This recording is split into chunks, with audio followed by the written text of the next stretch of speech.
information. Entertain your mind. Faith meets fire.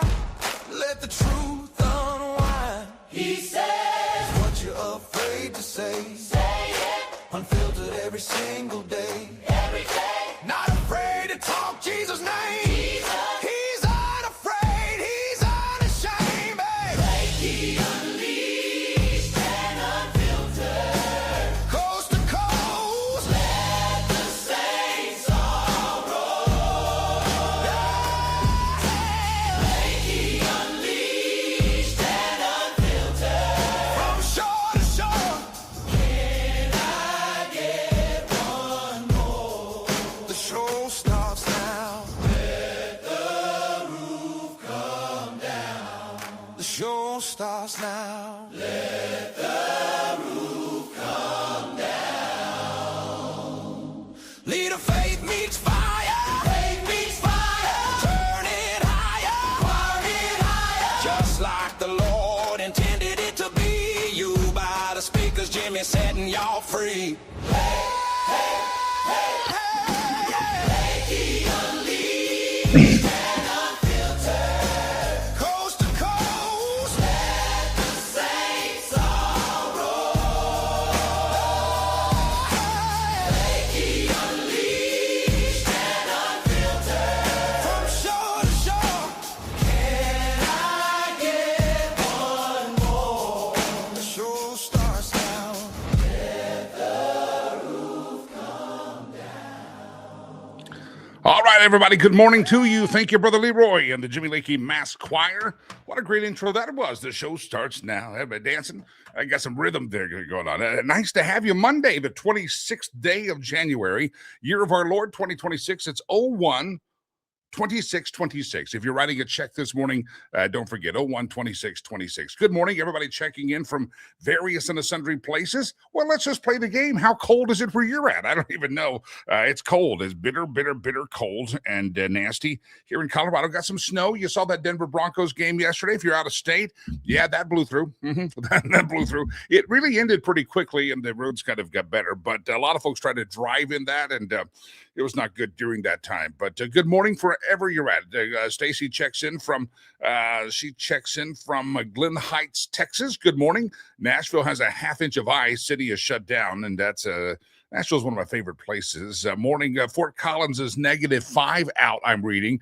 The Missouri Ozarks 5 to 10 degrees negative. So it's just, listen, I'd love to hear how this winter storm affected you over the weekend and affected me, and that I had to drive last night. After all the football games, I was out and about and had to drive back to the house of Lakey. I had to drive back in the snow. But anyway, that was a football game. If you watched it, if you're a Broncos fan, it was a very nice football game until the snow started. And I really would have liked to have seen, I mean, I'm not saying the Broncos would have come out on top, but I think it just would have been a much more fun game to watch when the whole second half is really about the weather and the changing of the field conditions. It was kind of a bad game. But you know, that's years ago. The Broncos and other teams decided to keep the game all natural and not put a dome on that stadium. Now, if you're watching from afar, the Denver Broncos are going to be building I'm not a huge Denver Broncos fan, but I'm just giving you, they're building a new stadium and it will have a dome on it. And so that would have been a much better choice yesterday. But what a great game. Seattle and LA last night. That was fun. Seattle came out on top. So here we go. We got your Super Bowl. It's going to be the Seattle's Seahawks and the New England Patriots. What say you? Do you have a preference and a favorite in the game? I think Seattle is already coming out on top in the lines in Vegas, but I'm not a prolific gambler, so maybe I read them wrong. So good to have all of you tuned into the program this glorious day the Lord has made. More chaos in the city of Minneapolis over the weekend. You know, I hear people talking about James Comer said maybe ICE should leave and then let things cool down. I think it was Megyn Kelly, talk show host and podcaster, said everybody should leave and just say if you're an illegal in this country and you're not in Minnesota, then you're going to be in trouble. Everybody go to Minnesota. And I get it. It's all fun and games. But here's the real problem. The White House has said, the Trump White House said they will announce a determination on the latest shooting. They say they're going to look into it. They'll figure out exactly what happened. They will figure out why this guy was carrying a gun loaded with 2 extra magazines, I believe, to a peaceful protest. Why was that necessary? What was its intent? I do find it interesting when the media starts obsessing over somebody's profession. Now they say he was an ICU nurse. Well, what does it matter if he's again? They're going to make a determination as to whether. But the fact is, if you're going to a peaceful protest, and by the way, they say he had the right to have a weapon. Well, supposedly, if you have your again, I'm not an expert of the law. This is just what I'm reading. He didn't have his ID on him. And in doing so, if you're going to have your concealed carry, if you have a permit, you have to have your ID. So there's all sorts of stories out there. The funny thing is, it doesn't matter if the guy's a nurse. If whether he was, whether something good happened, bad happened, it doesn't matter. He's a human being, and they're going to review everything. But even the Fox News headline says, Trump confirms federal review of Minneapolis shooting that killed a nurse. It doesn't matter that the person is a nurse. I believe when you put that person's profession in there, it's are they trying to drive a narrative here? He was just a nurse. He was just the Maryland dad. She was just a woman out protesting with her wife. Just a wonderful mother. They always put these narratives and these caveats and these words that I think are meant to manipulate you. The president says the federal presence in Minnesota is going to continue, and they're going to review everything about this. And it doesn't matter that the guy was a nurse. It doesn't matter that the guy was homeless. It doesn't matter if he's Antifa. It doesn't matter who he was. He says, we're going to look into everything and review everything and come out with a determination. I just always find it troublesome when they start running these narratives, and these narratives begin to be spun to use as a weapon. So anyway, everybody stay tuned. It's going to be interesting to see what happens. I'm not sure what their laws are in Minnesota on concealed carry and open carry. I don't know. Now, I don't believe that. I believe the Second Amendment covers all that anyway, and I disagree with some of those laws. But unfortunately, the Supreme Court to this point says that states can have some of their own regulation and variations on the theme. So that's where we're at right now. But my understanding and reading is that in Minnesota, if you do have a concealed carry permit, I'm not sure if it's an open carry state, you have to have an ID. So anyway, we'll find out. The White House said there will be a determination. But here's the key. I want to emphasize this. I want to put the emphasis on this, Delilah, that all of this could stop. ICE has said this since the very beginning. If Minnesota was not acting like a sanctuary state, this could all stop. See, states like Minnesota, states like Colorado, where I live, maybe states where you live, they have a law that it prohibits the local police or the local sheriff from calling ICE or letting ICE know or holding anyone for ICE. Because what happens is oftentimes you'll arrest some person that's illegal. And ICE says, well, we've been looking for them. Could you just don't let them out? Don't let them on bail. We'll come get them down to the jail. We won't have to go storm a door. We won't have to kick a door in. That person needs to be detained, looked at, and maybe deported by ICE. We have a detainer on them. And there are states like Colorado that have made it actually illegal for anybody out there to cooperate with ICE. In other words, if ICE calls the Denver County Jail and says, we understand you have illegal alien, whatever his name is or her name is, could you hold them, put them on detainer? A lot of times these counties will say, no, we're not going to hold them, and they'll release them early or get them out the door before ICE is waiting there. So ICE has said all along that if you will just cooperate, let us go into the jails and get these people, it would make it much easier. We would not have to have these scenes on the streets. So if anything, and again, let the full investigation happen of what happened with this person that was shot on the streets by ICE, and whether or not, but sanctuary cities should start to cooperate. And Timmy Waltz, you have blood on your hands. If you're upset that these people got hurt protesting the actions of ICE, there would no be actions of ICE like you know it if you had not been operating a sanctuary state. By the way, Tim Waltz still in trouble. Did you see the press conference he did? He looked like he was a hostage video. He goes, "What's next, Donald Trump?" I wish I just saw it this morning right before the show started. And I think it was the greasy mayor of Minnesota standing there with him, or Keith Ellison, one of those other clowns were there. And he just, "What's next, Donald Trump? What's next?" So it's funny. It's wild. Anyway, good to have all of you here on the show. There will be an investigation. Appreciate you being here. Before we go to our first guest of the morning, I have a question. I traveled a lot for many years when I was in the music and entertainment industry, in the management world and promotion world. And I traveled some, as you know, I've traveled throughout my adult life, I've been a traveler, whether it's speaking or managing stuff. I'm always on the road. Africa, many of you know that I travel a lot. So here we go. When you go to the hotel, have you ever taken anything? Don't lie to me. Don't lie to me.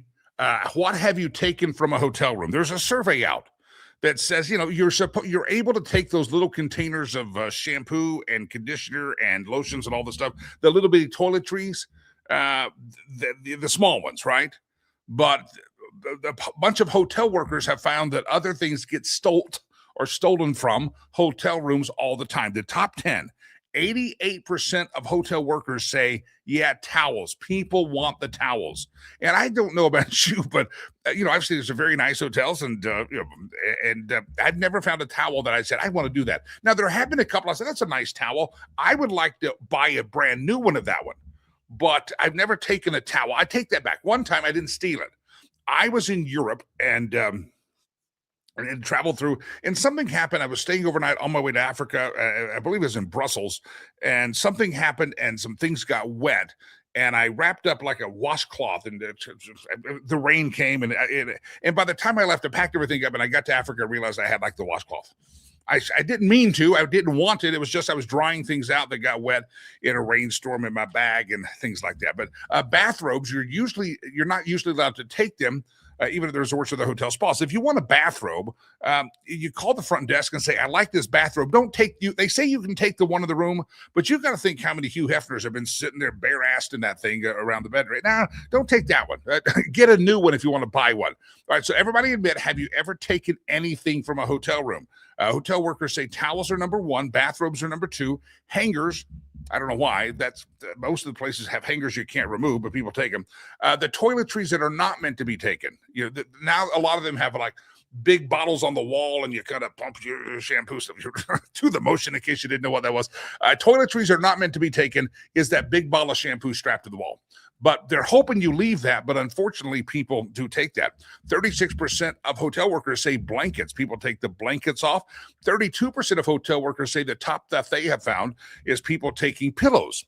Some hotels are cool with it. They just charge you, or you could buy a new one that hasn't been drooled on by 500 different people. That's if you're going to want something in the room, like a lot of the lines have their own line of things. Buy the fresh one. Don't do that. Hair dryers. A lot of folks, 27% of workers say, yeah, hair dryers disappear all the time. They say pens, but you can take the pens. I think that's the point. Most hotels have water glasses. Some kitchenettes have plates and silverware. People take those.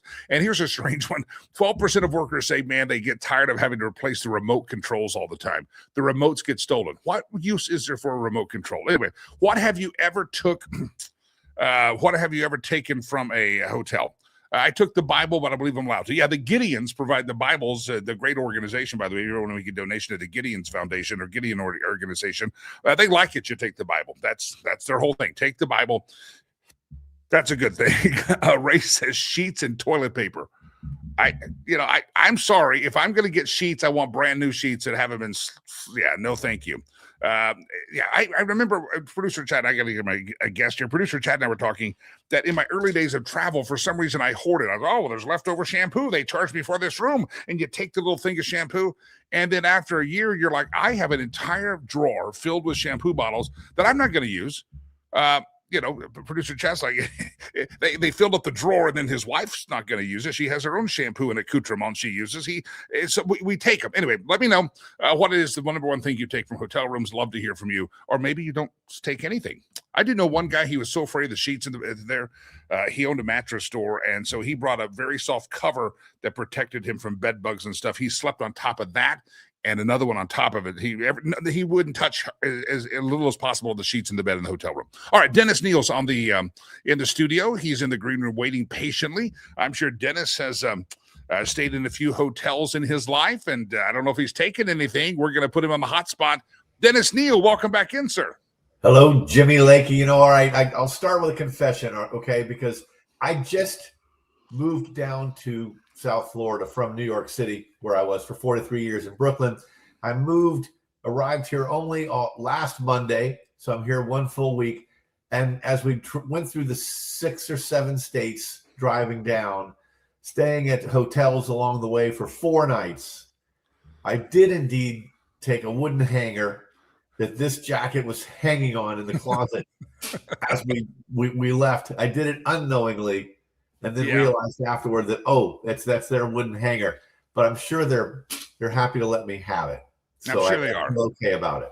Yeah, all right. Dennis Neal, you might have seen him for years on CNBC, Fox Business. He has the What's Bugging Me podcast, a brand new book. We'll talk about Oregoners. That's coming up. Dennis Neal, somebody just said in the chat room that they on YouTube that they took a coffee maker one time. A friend that took a coffee maker from a hotel.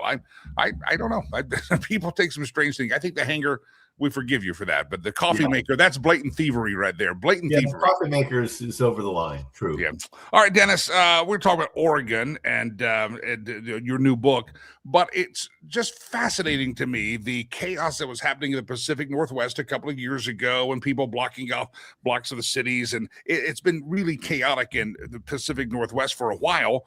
Now it seems a lot of that chaos has landed in Minnesota, Minneapolis.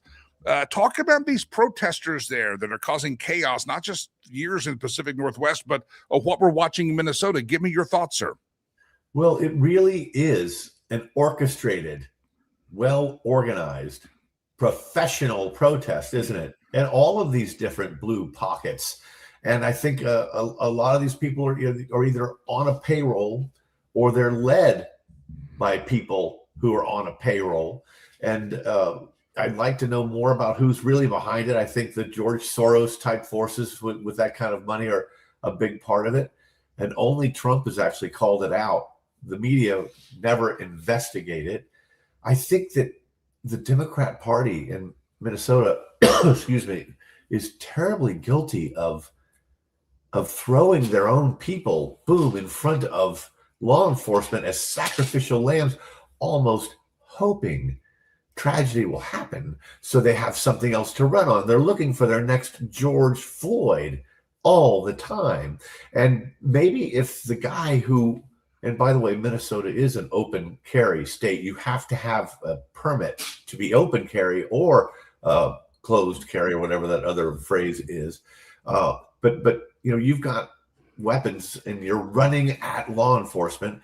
I don't think law enforcement is enjoying picking off people and killing them. I think law enforcement sometimes gets scared and they react in a panic, and then bad things happen. Those things wouldn't happen at all if the leaders weren't pushing their people to get in the way and get in their face and interfere. Stay the heck out of the way. Stay away from the scene entirely. And you won't run into danger. Protesting is one thing, but it's to confront a police officer in the middle of the action is not good. Stand on the sidewalk of the sign. I would, if I see police activity, I'm not going to stand at the sign. Right? You never know what's going to happen. I'm going to move out of the area, but unfortunately, other people don't do that. I want to talk about Mamdani. We can talk about all these mayors and governors throughout, the Fry, the one in Minnesota. Their words paint these people up into a frenzy. When they call them the Gestapo, when they call them Nazis, when they call all these things, that's causing people to think that they're Captain America, strapping on the shield and packing the heat and going out there to wage war.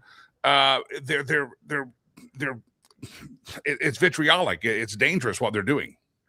Well, and the knee-jerk reaction is to make the protesters who are doing bad things and committing crimes, to make them heroes. In Oregon, in Portland, a week or two ago, 2 people were shot by a Border Patrol agent. Well, there's protests that night at the ICE site. Never mind that the Border Patrol agent was from a different agency. He isn't part of ICE at all. But only 5 hours after the shooting, before you know all the details, a procession of local officials, the governor, the mayor, Congress people, up there speaking about what a tragedy this is. The police chief is up there and said, well, first of all, the good thing to know is that the 2 people who were shot are okay. They're in federal custody in the hospital. A day later, you find out the 2 people are affiliated with this violent Venezuelan gang. They've been investigated in a previous shooting a couple weeks before. They were under investigation by the Portland Police Department itself. And yet the police chief is up there that day, his thoughts and prayers going out to the victims and their families. And he cried. he started crying for the Latino community in case they were offended by this, lest they be impugned by the fact that these were two illegal alien Venezuelan gang affiliates who were involved in this shooting. And the same with Kilmar Albrego Garcia, right? The Maryland man. Maryland dad, yeah. MS-13 glyphs kind of on his knuckles, whose own wife charged him with assault, who's been a bad guy, and yet, the Democrats celebrated him, and they continue to do this. And what are they doing? Jimmy, I realize I'm late to this party, okay, but for the first time the other day, I thought, their agenda is really to make this a communist country. This really is a communist plot. That's what they want. A total socialist, not just socialist, but outright communist country. I can't believe, by leaving New York after 43 years, Commie Mamdani there is going to lead that place into a bad situation over the next few years if he gets done what he wants to get done. Luckily, he lacks authority to get done a lot of what he wants to get done. He lacks authority to provide free bus fare. Okay, that's a Metropolitan Transit Authority thing, but that doesn't stop him from talking about it. He's a big talker. It's just that all the things he wants to do are antithetical to what you should be doing to run a strong, healthy, growing city. He wants housing to be more affordable. Well, what you need is a glut and new house building, okay? But it takes 10 to 15 years to get that done here.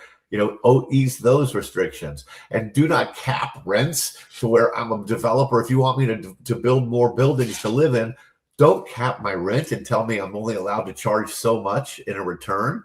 That's really bad policy, and it's going to lead to fewer houses available, not more. Yeah.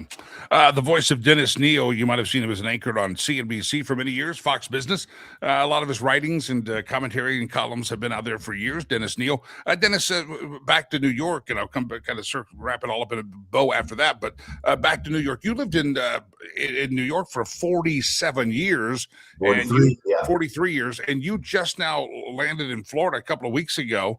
And the reason for your flight was simply because you knew where it was headed with Mamdani. Well, I would love to surf that wave and love to say that played a big role. But in this case, the move really is because of Mom rather than Mamdani. My going to be 88 years old next month. My mom needs more help.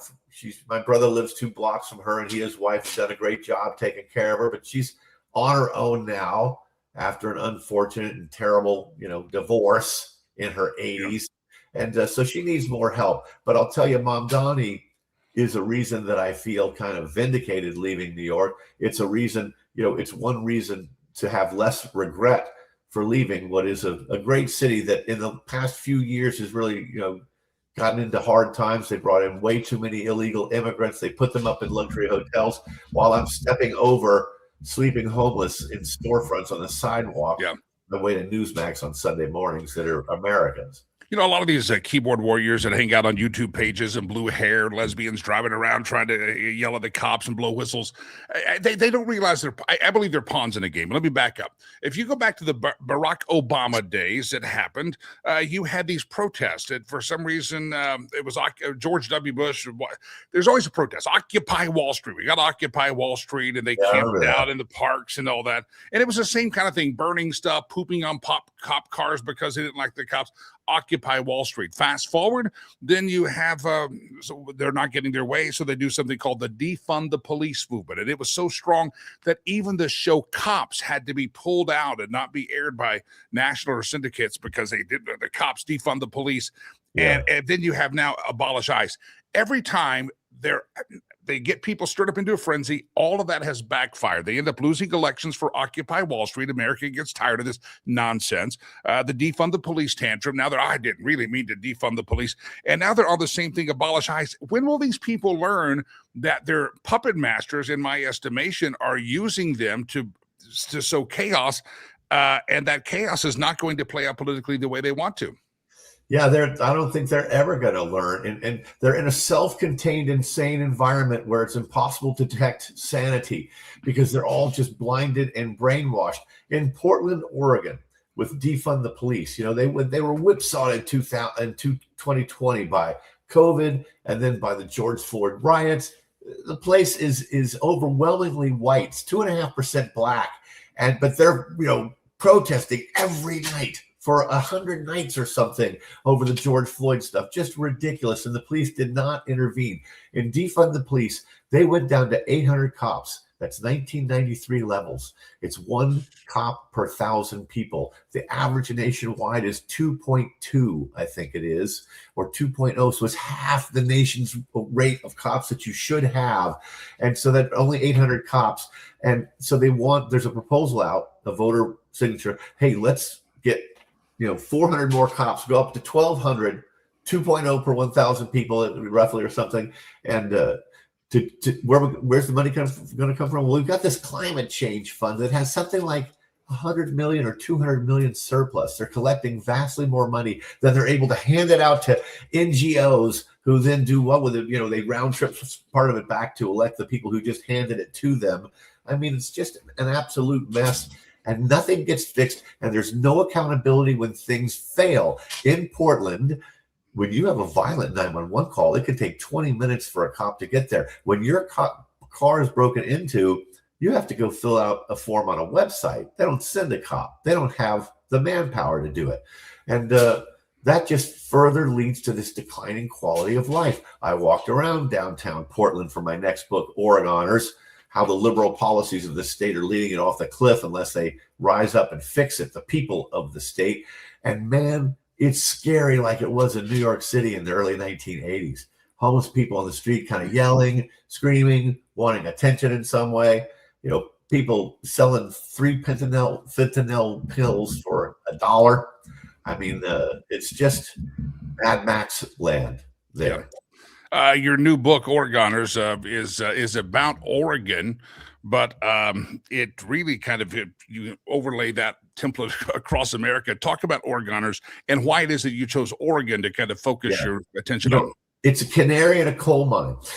Portland is 65% of all the media impressions in the state. So the messaging is very uniform and very simple, right? Plus, it represents so many other blue states like New York, where you've got all these red counties with fewer people in them, in rural New York up top. And then you've got urban New York City, Long Island, that's super blue. And they dominate the state, even though Trump won far more counties in New York than Harris did, but lost because of the popular vote in that urban center. Well, Portland's got that in spades. It's exactly like that. And so you have a super majority in the state, roughly, the state legislature, 60%, no Republican votes ever needed for the last 10 years or so. And that means there's no accountability when things fail. Their education spends, I think it's $19,000 per student. It's in the top rank of spending. Their test scores are down where Mississippi's used to be. They're at the very bottom for 4th graders for math and reading, the same for 8th graders. And yet they're spending so much money.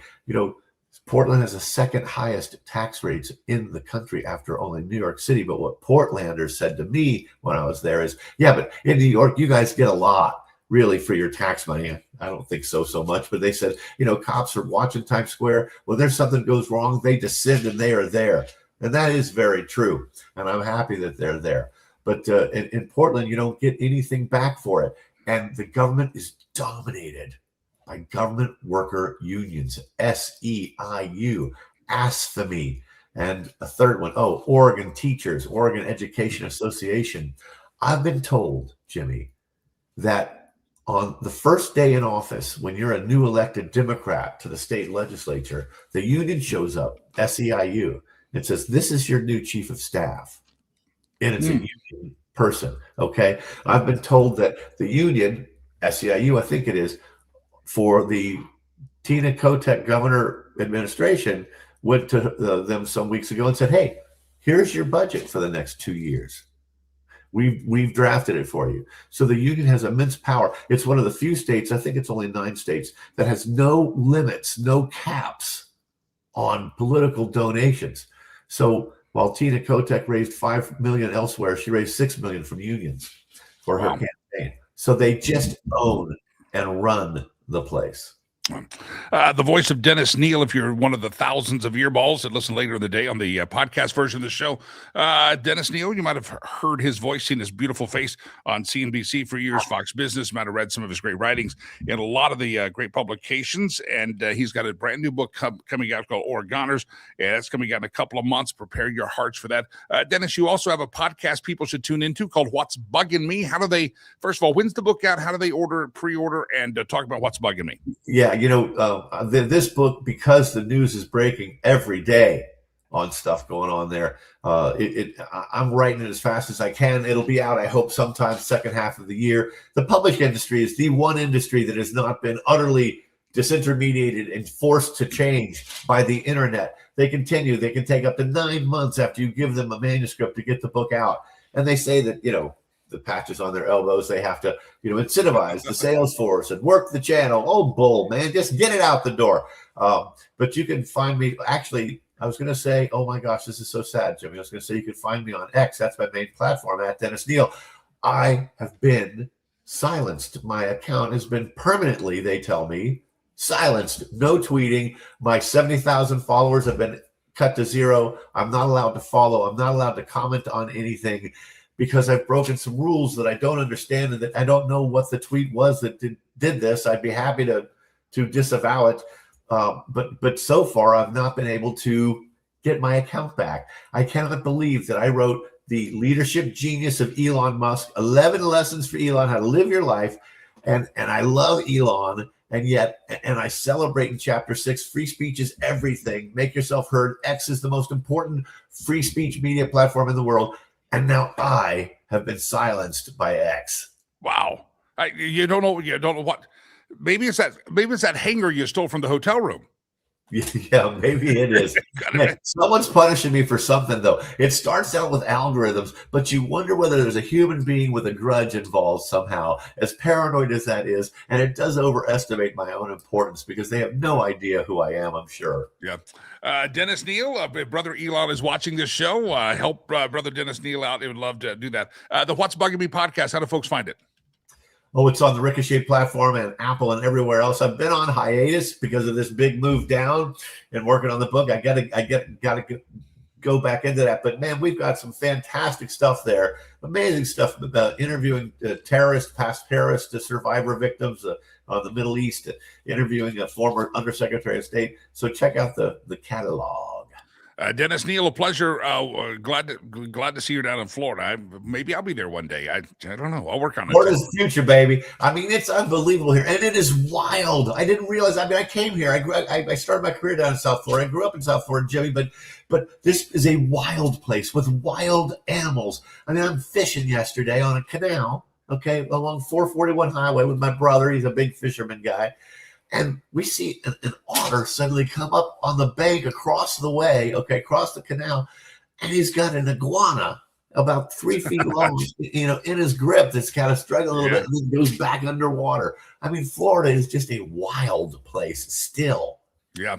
Not as wild as Minneapolis, but wild in a much better way. That's good, though. Dennis Neal, appreciate you.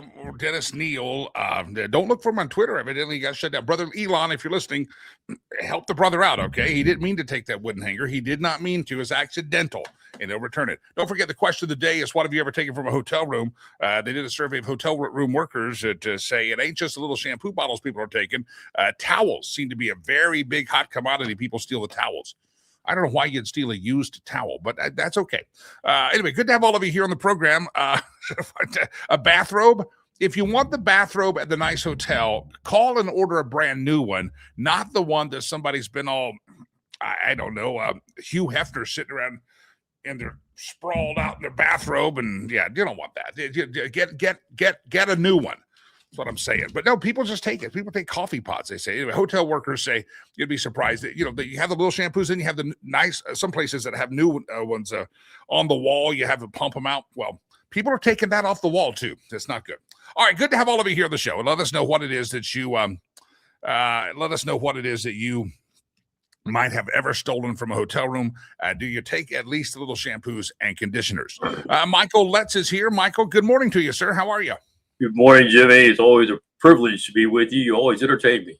InvestUSA.org is your website, InvestUSA.org, trying to keep law enforcement safe on the streets. Let me ask you this question, Michael. You're a traveled man. You ever take anything from a hotel room? Sir Dennis Neal stole a coat hanger. He didn't mean to. He forgot, and he just took off with it. I'm laughing. I mean, in my younger days, I used to take the soaps and the shampoos, little things like that. Yeah. Not where you had a bucket full of them. You had to throw them out. I didn't know what to do with them. So actually, I've gone the exact opposite. My concern is not taking anything; it's how much stuff do I leave there every time I go. I got some things. I don't want to. This is too hard to carry home. I don't want. No, it's not even worth it. Just leave it here. They'll lost and found. That's kind of like you check with a spouse. You checked the closet, right? No, I thought you did. Oh, well, we're not there anymore, so I guess the maid will check the closet. Whatever's left hanging up in there, we'll go to the Goodwill, I guess. Yeah. I've done that. I think all of us have done. Producer Chad's done that. You for years, especially in your younger years, you're collecting all the mini bottles and stuff, and then you're like, I've got a whole bucket full, a whole drawer full of these things, and now I feel guilty throwing them all out. I don't know what to do, but you throw them all out eventually. You do that. All right, Michael. Let's InvestUSA.org. Michael, we'll talk about Minnesota, but it seems like the American left, it gets themselves spun up in a frenzy. They do the Occupy Wall Street movements back in the day, and it was disrespectful to cops. Remember their videos of people jumping on the hoods of the cars and pooping and doing their business on cop cars. Occupy Wall Street. We're going to show the man that we're not going to put up with this crap anymore. And then that died down, and Democrats lost, and the PR campaign kind of swayed against it. People said, okay, we're tired of this. You had the whole defund the police movement that happened after the George Floyd riots, and that kind of went 360. People now deny that they were ever calling for defunding the police. And then you have now the Abolish ICE movement. These movements go out there, and they put everybody up into a frenzy, probably with a lot of paid protesters and people that are very weak-minded, that can't think intellectually independent and stand back and say, hold your judgment here. Let's get the facts of the case. And it ends up backfiring for the American left every time these movements have backfired. Defund the police, and I believe Abolish ICE will. Give me your thoughts. Why is it that there are so many, I guess, weak-minded Americans? A lot of them hang out on YouTube, I think, but they're just they're weak-minded. They've abolished ICE, abolish defund. They're the same ones that screamed Occupy Wall Street, or at least they do it every few years. Doesn't it get old after a while, Michael? It definitely gets old, but it's part of their overall scheme and plan. This is not what happenstance. This has been well thought out. Decades ago, you remember the communist philosophy was said that if we can gain control of America, we're going to do it through the educational system. So they hijacked. We had our education, our teachers union. Yeah, I know you're going to get calls about that one, Jimmy. They're mad at me for me just saying that. But let's just be very frank. You have your National Teachers Education Union and others that hijacked the educational system, and they dumbed up our kids, and they taught them things that are totally useless. They taught them not to be thinking for themselves, and now so you have this mentality that's been given to our educational system. What more do you expect? These kids are just demonstrating what they've been taught, and that's what's so sad. And the fact of the matter is, Jimmy, compare it globally, how much we spend on education versus everybody else, and look at what we get in return. It goes to show you just how bad we have gotten our priorities and our ability to think of rationality out of whack. And that's exactly where we're at today. I was just on been on quite a few shows this morning. I guess the big topic now is pressing me to be, in DC, de-escalation. This is getting out of hand. We need to back off. And of course, I'm the exact opposite. We need to go ahead and move with the Insurrection Act, and we're in heavy discussion along those lines at the moment. But here's the point. Here's my pushback that I was saying on the air all morning long. Okay, you want me to send them a message? Your tactics work. We have been intimidated. We are going to back down. Oh, but don't stay back down. You're going to crank it back up later. Just de-escalate now. We don't want anybody else hurt. How do you say that, Jimmy? Help me figure that out. How do you send a message that because of your actions, you forced me to back off, but I'm not backing off for long. I'm going to come back and readdress this issue down the road, but you do win at the moment because I've got too many people that are concerned now with the violence that's going on and we should go to de-escalation. I'm sorry, but here's what I told them. You want to start that there, see how fast it spreads, rapid, like a forest fire, across the rest of the country. I am not about to impassion and empower these nothing but rioters and thugs. And quite frankly, we're going to do the opposite. We're going to crank this up in another level. And my daddy used to tell me, don't you ever start a fight, but if somebody starts one, you make sure you finish it. Same application here. We're going to finish the fight, Jimmy. Yeah.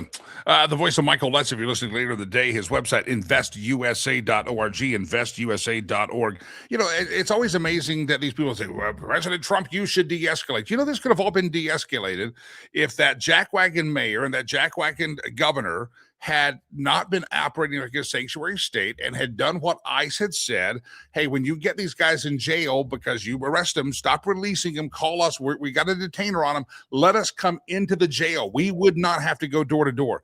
So the impetus or the onus of de-escalation, it's Timmy Waltz, the defunct and derelict governor and corrupt governor of Minnesota. It's that jackwagon mayor. That's who's to blame for the escalation here. They have escalated this with their words. They have escalated this by choosing not to cooperate with ICE, and ICE is working perfectly, swimmingly smooth in many other cities and states because they have not chosen the radical policies of Tim Waltz and Mayor Free or Mayor Fry, whatever his name is. So stop lecturing us about de-escalation. You guys are the ones that escalated, and you need to choose to de-escalate by starting to cooperate and obey federal laws. Well, you're exactly right, Jimmy. Let me carry it a step further. They're not going to like me at all for this. You're really going to get nasty calls about me in a few minutes. But, you know, let's deal with it one at a time. Mayor Fry, we understand why you're doing what you're doing. Your wife, Susan's got $250 million. We're checking into that, by the way, and somebody's going to be held accountable for that. So just be advised that we're on your scheme. We know why you want to get us to get out of town, and it's not because you're trying to protect the poor little people. You're protecting your own backside. That's exactly what it is. Governor Walz, same situation. Yours is a little bit more than $250 million, though. We're talking about billions of dollars for your administration. We're coming for you, and I realize that the best way to have a strong defense from your perspective is to get an offense, shift this another way, make America think it's all law enforcement's fault, make us think that we're bad guys, we're picking on you people, and we should shut down all the investigations. Well, it's not going to work. You're going to be held accountable like everybody else. Any other American citizen would be held accountable. You are no exception, my friends, because of the fact that you think you're in elected office, and justice is coming. Yeah. Again, the voice of Michael Lutz, investusa.org. We often say that, Michael. You and I went viral on a clip a couple of weeks ago, and people are still asking me, where's that list that Michael talked about? Where's that list? And we often come on to say, justice is coming, justice is coming. There's a lot of folks that say, Lakey, you guys, me included, often say justice is coming, and yet we never see the justice come. We talk about the corruption of government. No one's ever prosecuted. You talk about the list of people on the payroll for Venezuela. Where's the list? How do we answer that question? Because it's a very good point by a lot of people. They say, excellent. Get the details. We have the list. The list is not in question anymore, Venezuela. The question is, how do we get it released? Here's what you've got. Let's just be very blunt with the American people. You would think people like you and I, Jimmy, and I think it's the vast majority of Americans say, well, you got the list, you got the people, you go on ahead and send it over to the law enforcement this afternoon, give them an extra box of handcuffs, issue solved. But here's what you encounter. The people on these lists, and it's not just Venezuela, it's the other things we've talked about, are very influential, have a lot of power, and have a lot of political connections. And people that you think are on your side, we're talking about within the administration, Jimmy, won't come out and say, I'm not on your side, Jimmy. But what they do is they realize they have the friends on the other side as well that would be getting the handcuffs. And so what are they saying? Is, we didn't check this list twice, or maybe some misspellings. We need to take it. Let's slow down just a little bit. Now, what is their intent, Jimmy, in slowing down? I wouldn't even mind slowing down if I knew what their intent was, but I know their intent is this.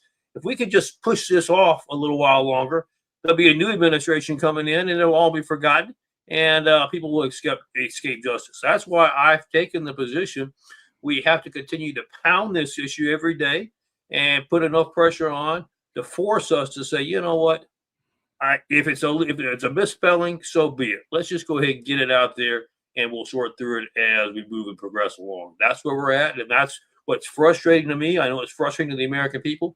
I've seen the juries, the federal grand juries empowered. I've seen the tribunals that are going through this stuff now. So we issue the indictments If nobody will publicize it, if nobody will move forward with them, it's going to be a waste. I don't think that's going to happen. I know if we issue the indictments, they will be moved forward. But there's a lot of pushing about saying, hey, you don't need to meet today. It's snowing today. It's cold today. Y'all meet tomorrow. There's a lot of that going on behind the scenes, Jimmy, and that's where we're at. Yeah. Again, the voice of Michael. That's Michael. You talk about the corruption in Minnesota. I think Tim Waltz and Fry, all these guys are using it as a distraction because I think they're in some legal jeopardy from some of the Somalia fraud. We'll find out. Any word on how long does that take? I know there's some investigation there, but again, Nick Shirley broke the story that mainstream media didn't have the courage or the resources or the ability or desire to go do. And, we're impatient. We're kind of a microwave society. Nick Shirley laid out the evidence, and now we're waiting for somebody to be held accountable. Where are we at in this thing? I know we can't do everything in the microwave. Some things are the slow bake oven, but where are we at? Well, and here's where we were going to create. I'm glad we're creating controversy today, Jimmy. It's Monday. It's supposed to be time for controversy. But you have the verbiage of the Bureau, the Department of Justice, Pam, and those. We've got investigators there. We're looking. We've got extra teams there. I don't doubt what they say. But we've had extra teams on a lot of things for a lot of months, and I haven't seen the paperwork yet to actually file for the indictments. So my solution is simple. We'll just take it out of your jurisdiction. We're going to make it a military tribunal matter because I do believe it involves national security. Let's take a look at Minnesota, which you just implied. We know the Somali government has a role in this. The government, Somali government, has a role. That's a threat to national security. This should be being reviewed by a military tribunal and action taken immediately. Here's the great thing about a military tribunal. You don't get the luxury of saying, oh, well, I'm looking at it. I'm going to need another week or two. You have a timetable. You either get it done or you're behind, go to the flagpole. So that's what we have to have now to get these things started. Jimmy, I've said this all along. I don't believe you have to do military tribunals for the rest of our lives. But I believe a major issue like this needs to be used with military tribunals to start the process. Once the process is underway, gravity will take care of itself. Michael, that's always a pleasure. You do yeoman's work out there. We know that the White House has said they'll do a full determination of what happened over the weekend of this shooting. But the bottom line, this guy's going to a, quote, peaceful protest with a gun, and he's got a couple of magazines. And the story is he didn't have his ID on it, which doesn't matter any permits you have. You got to have your ID when you have it. All that said, I'll let the White House do the determination on that. But you have to say, why are you going to a so-called peaceful protest with a gun? What are your intentions on that? And you're going to keep those officers safe because some of these people claim to be peaceful, but all of their actions are not so peaceful. You can see it's a peaceful protest as the cars burning behind them or the ice water bottles are being thrown. These idiots still call it a peaceful protest. You're keeping people safe in those peaceful protest. Well, you're exactly right, Jimmy. I mean, we've seen the video. We know what transpired. You don't go into a hot zone armed unless you have one or two reasons for being there. You're armed because you're trying to protect yourself. So my question is, if you're trying to protect yourself, you're going into the hot zone for what reason then? You have to have a reason. I mean, what is your reason? You're protecting yourself, but you can protect yourself at home. So if you're going into the hot zone, you're going in for what reason? You're either going in there to agitate, to go against law enforcement, or to support it. And if you were supporting them, you certainly didn't exhibit the kind of characteristics that would show that and demonstrate that. And it's all on film. So, it's film. We reviewed the footage. We see the gun. I know the media tried to convince us that it was a cell phone. Sorry, guys. When you do the get down the nitty gritty and you pull up the photos and you analyze them, ain't even close to being a phone. It's the gun. So you've got that. The other thing we're not even talking about is we have one of our ATF agents. I mean, not ATF, ICE agents, excuse me. They were in the process of making an arrest on a fugitive who had a long criminal record. And we're not talking about pickpockets. We're talking about major offenses, rapes, crimes, etc. along those lines. He got away. Why? Because some of the protesters actually bit off the tip of the finger, maimed him for life now. The officer, the ICE officer, bit tip of his finger off. So the assailant got away. Okay, he's still back out on the streets. I mean, Lord knows what else he's trying to do now. And we've got a maimed officer for life. You're telling me that this is the right thing to do? America doesn't buy it. Yeah. The voice of Michael, let's investusa.org, investusa.org. I believe this is going to be like their defund the police movement. They overplay their hand. They did it with Occupy Wall Street. The average person says this is just not normal. I think Western Journal had a poll out yesterday. Most people Donald Trump was elected because of actions against the illegals. All of this would not be happening if Tim Walz and these jackwagons in Minnesota would turn him over in the jail like has been requested. And all of this wouldn't have happened if Joe Biden had not let millions of them in during the last 4 years while he was pooping his pants and drooling himself. People are flooding across the border. I mean, all of this is just cleaning up a mess that the children have created. And now you've got more children, intellectually bankrupt, very shallow people out there screaming stupid things. And when all else fails, they scream about Epstein. They call everybody names. They can't ever tell the policy that they're for. How would you solve this problem?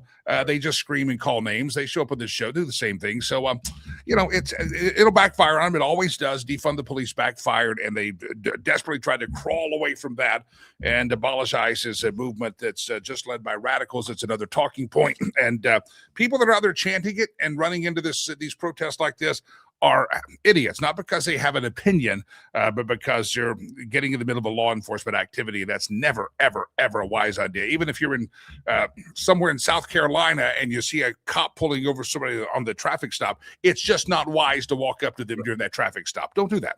Don't do that. No, let law enforcement do their job. Remember, this is our Constitution. We have safeguards in place. That's what we call the court system. It will work itself out. If for some reason you're right and, hey, that's not the appropriate thing he's supposed to be doing, trust me, it will get worked out.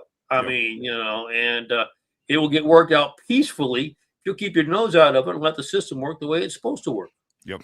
It happens. Investusa.org. Throw some money that way. It's a great charitable organization taking care of law enforcement officers. Investusa.org. Investusa.org. And please note that's Michael Letts. He's a great fella. And he no longer takes the shampoo from the hotels. That's good to know. I don't either. I gave that up years ago. I gave that up. Why did you steal from hotel rooms? Come on. I still don't understand. The number one thing people, the operators of the hotels, the housekeeping staff, say they get stolen from the most is a towel. And is it like you? I do sometimes think this, and I have to say I've been OCD enough at times. I oftentimes pack my own towel. I'm going to confess that because there's been times I've been, you shower, your thing, and I'm sitting there drying myself off going, how many other body parts of other people has this towel touched? And I'm like, it's not appetizing. I want to miss the breakfast at that point.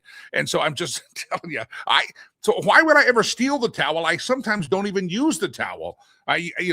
If I use a lot of the towels, a lot of it's the bath mats on the floor because that little one's never enough. But I sometimes have taken my own towel. You're welcome for that. I just confess because you think of how many people have rubbed that towel in certain areas, and I know they washed it in hot water and stuff, but the image of it is just too much for me. And I am OCD enough that I have traveled with my own towels. Not all the time, but I sometimes do. So if you're stealing the towels from the hotel, God bless you. I don't know why you would do that. Just go buy new ones. And if you like the hotel towels, ask them who their manufacturer is or go to the front desk and say, I'm not going to steal from a hotel room. Do you have some new ones? And take the new ones and pay for them. Well, I just don't get it. All right. Glad to have all of you here. What have you stolen from a hotel? It's great to talk to all of you and all of us. Is anybody still take the little shampoos and conditioners? Does anybody still take those? I gave that up years and years and years ago. I don't take them anymore. I'm never going to use them. Never going to use them. The last time I might have taken one, I was at I forgot what hotel in Vegas, and I liked the smell, the scent in the room. Vegas infuses scents, and there's soaps and things in the spa. Everything smelled the same. And I took one of the little bottles, not that I was going to use it. I think I did not to waste it, but now that I'm going to use it, I took it so I could remember the smell so that I could look around online to see if I could buy that fragrance. I did that. That's a couple of years ago, but I know I didn't like steal it because I, every day hoarding up the shampoo. I have my own shampoo. You don't think this hair looks this good because I just use small little bottles. I do that. All right. Glad to have all of you here on the show. All right. I've got other stories we did not get to today. We just deployed a discombobulator? A discombobulator weapon. Did you hear that? The discombobulator weapon. Now, I thought this was George W. Bush giving an explanation, but this was Donald John Trump. Catch this. If you which president called a weapon a discombobulator? You'd think it was Bush, right? No, it's Donald John Trump. He did this. President Trump said a discombobulator weapon was used in the capture of Venezuelan President Nicolas Maduro early this month. In an interview published by the New York Post on Saturday, Trump said, the discombobulator, I'm not allowed to talk about it, adding that it made enemy equipment not work during the capture. However, a senior U.S. official told CNN that Trump may be conflating several capabilities into one weapon that does not exist. A senior official said the U.S. military used cyber tools to disable early warning and other Venezuelan systems during the operation and utilized existing acoustic systems to disorient personnel on the ground. Also, the military has a non-lethal heat ray weapon called the active denial system, which shoots an invisible beam of electromagnetic waves that can reach a little bit more than a half-mile away, penetrating human skin and creating a heating sensation that causes people to move away from the beam. It is unclear whether that was also used, but the president does say they used in Venezuela a discombobulator weapon.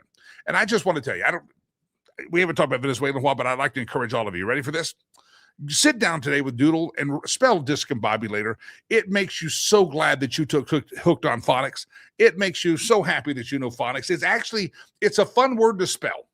Discombobulator. Spell it out. Just practice. I'm just saying, I was typing it this morning. Go, that's kind of fun. I don't know why. I enjoyed it. Discombobulator. Everybody spell it out. Write it down today, and I think you will find it great therapy. All right, we're getting some more stories tomorrow. Are the Democrats going to shut down the government in a couple of weeks due to their hatred of the Department of Homeland Security? I'd like to say that's not going to play well. It will not play well when you're shutting down the government because you don't like the Department of Homeland Security. Also, GOP senators have introduced a bill for bigger penal penalties for assaulting ICE officers. And what you take from your hotel, we got all those. So we'll come back and talk more about some of that tomorrow. Ladies and gentlemen, Arloa says not so many little shampoo bottles available anymore, but I do take them and donate them to a place that provides showers for homeless once a week. Now, that's a great idea. That's a good idea. Donate them to a homeless shelter. That'd be a fantastic idea. But yeah, a lot of people have gone to the pumps on the wall.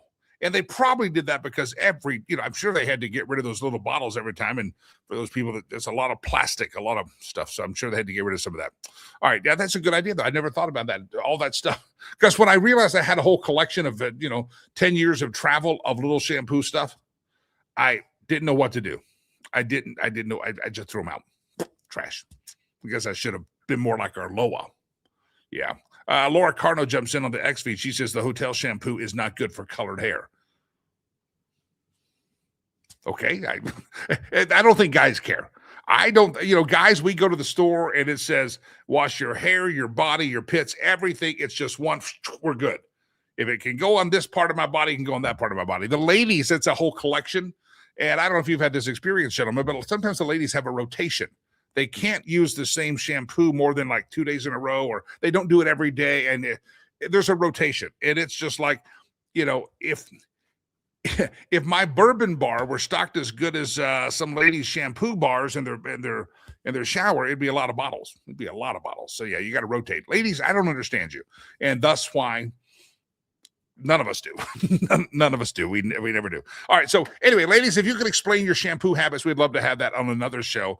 But evidently the hotel shampoo is not good for colored hair. All right. We didn't know. Yeah, but it is good for the homeless because the homeless don't color their hair. Somebody says, I don't shampoo and conditioner every day with the man with hair. Yeah. Laura's hair looks so natural, somebody said. Discombobulator. See, that's what I thought. A lot of you commenting on that as well. I thought George W. Bush said that. When I said, President said we had a discombobulator, I'm like, Bush is back. W is back. We have a discombobulator. And then I found it's Donald John Trump, the discombobulator bomb or weapon, something like that. Let's do the stolen memes. What do you say? We go around the globe. We steal memes from places hither and yon. And I'd love to share that with you. So everybody prepare your hearts for that. Let me also remind you about Sherry Cree, homeswithsherry.com. By the way, go back and watch Friday's show.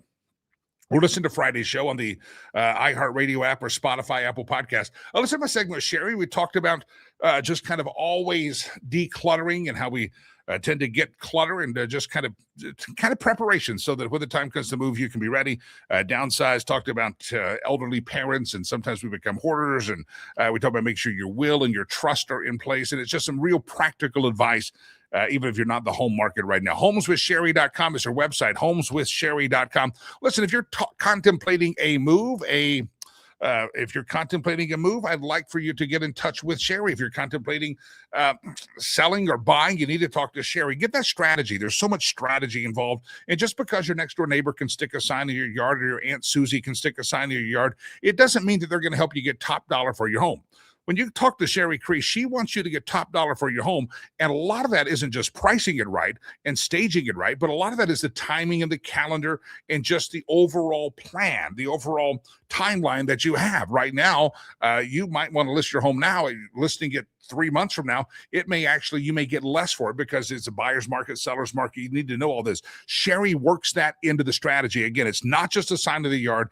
It's not just making sure you clean up the clutter. We talked about that on the show on Friday. It's not just a matter of making sure you have fresh paint, the landscape. No, listen, it's a matter of the entire big picture program, and Sherry will walk you through that. You got to go to her website. Check it out, homeswithsherry.com. If you're in that I-25 corridor in Colorado, the 25, Denver Metro, out into Boulder, Broomfield, if you're in Parker, Aurora, if you're up in the Fort Collins area, listen, if there's an area that she says you're too far out, listen, she will do a free recommendation of someone of equal quality and brilliance as she has. Homeswithsherry.com. Again, even if you're not ready to do it yet, maybe you think you're going to list in the summer, buy in the summer, you got to reach out to it. Homeswithsherry.com. Homeswithsherry.com.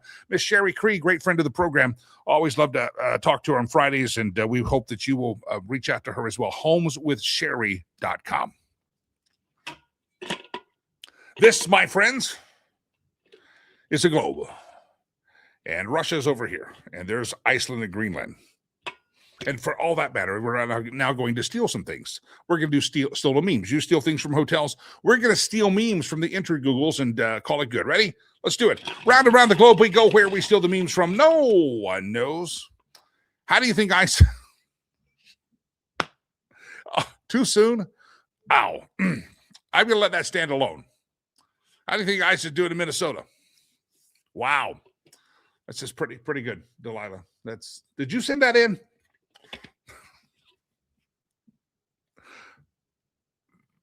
We're going to hell. That's it. We need to go to church right now. Close it up. Open the church house. We got to go in there and pray. Yeah. Round around the globe we go. Where we steal the memes from, no one knows. Ooh, that was the opening salvo. In one day, Trump got more fat women out walking than Michelle Obama did in 8 years. Boy, we are hitting them hard today on the memes, and it's a 1-2 punch. All of you YouTube goofballs out there. There we go. Round around the globe we go. Where we steal the memes from, no one knows. You have a 40-hour work week. Yeah, I remember my first part-time job. Yeah, I feel that way sometimes. I remember my first part-time job. Oh, I work 40 hours now. Oh, part-time, huh? Yeah. Round around the globe we go. Where we steal the memes from, no one knows. Exercise makes you look better naked. So does alcohol. Your choice. I see Roger just posted whenever I said we're going to go to hell, we got to go to church right now. Roger's going to share the Bible he stole from the hotel for us. Producer Chad needs to read it. Yeah, he's going to share the Bible. I stole a Bible. You're going to. The Gideons don't mind just stealing a Bible. They encourage it. It's a good organization, by the way. They're the ones who do the Bibles. Round around the globe we go. Where we steal the memes from, no one knows. To everybody who's stocked up on bacon and alcohol instead of toilet paper, milk, and bread, I salute you. Yeah. Ooh, we are batting 1,000 today. We are producer Chad's on a roll. Round around the globe we go. Where we steal the memes from, no one knows. Later that day, look at the photo. If you're listening to the podcast, this is why you're missing it. Later that day, Sally taught herself how to ride her own damn bicycle. Sally's like, "Yep, I'm gonna learn to ride."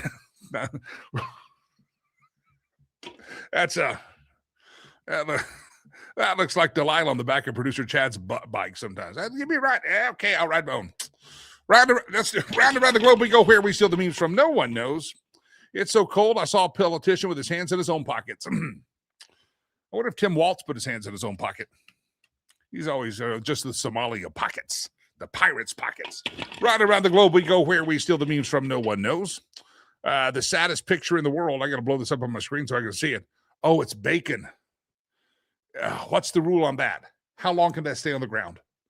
Oh, that is the saddest photo in the world. Ladies and gentlemen, what we have here is a tragedy, an epic tragedy. At least some stayed in the pan. At least some did. Round around the globe we go, where we steal the memes from. No one knows. There it is. The meme stealing is over. China has said no more intellectual thievery. We get too good at it. It takes them off the market. They like to be the best at that. So, ladies and gentlemen, lots of things to get to tomorrow. I'm sure we'll be here throughout the week. Don't forget Sherry Cree. And don't forget, oh, by the way, some of you commenting here, if they have a discombobulator weapon, is it possible to create a combobulator and use it on Democrats so they can start thinking clearly for a change? That's a good point. If we can do discombobulation, can we do combobulation? Delilah, would you do that? Run that through AI and see if we can discombobulate. That means, well, if you're discombobulating, you're assuming they're already combobulated. This is going to be deep, Delilah. You just practice the spelling. I think you can get there. Obnoxious Scott on the Rumble says on that bacon question, 5-minute rule. You've heard of the 3-second rule? If it's bacon, I think you pick it up, Scott, and I think what you do is you keep that bacon grease hot and you just let it another 10 seconds in the bacon grease and pull it out. And that sanitizes the bacon, and it gets a little bit more grease on it for you. There, I've solved a problem, and that's what I'm here for, my friends. I'm here to solve a problem. If you'd like to help us solve a problem, hire Delilah. That would solve. No, just kidding. If you'd like to help us solve a problem, donate to our charity organization, Rivers Promise. You see it on my hat, riverspromise.org, riverspromise.com. Food is always a big problem. It continues to be a big problem. It's a great thing to have it, but it costs us a lot of money to feed the kids we have. So, go to riverspromise.org. We'd love a donation from you today. One time, set up a recurring donation, and even $5-10. Any amount helps. If you can do more, we'd love to have your help. We sent some money over, and I got to send some more this month, a little short on what we needed to send over. So I'll send some more over hopefully this week and buy some more food. But we always use your help, and we appreciate it. Riverspromise.org, riverspromise.org, riverspromise.org.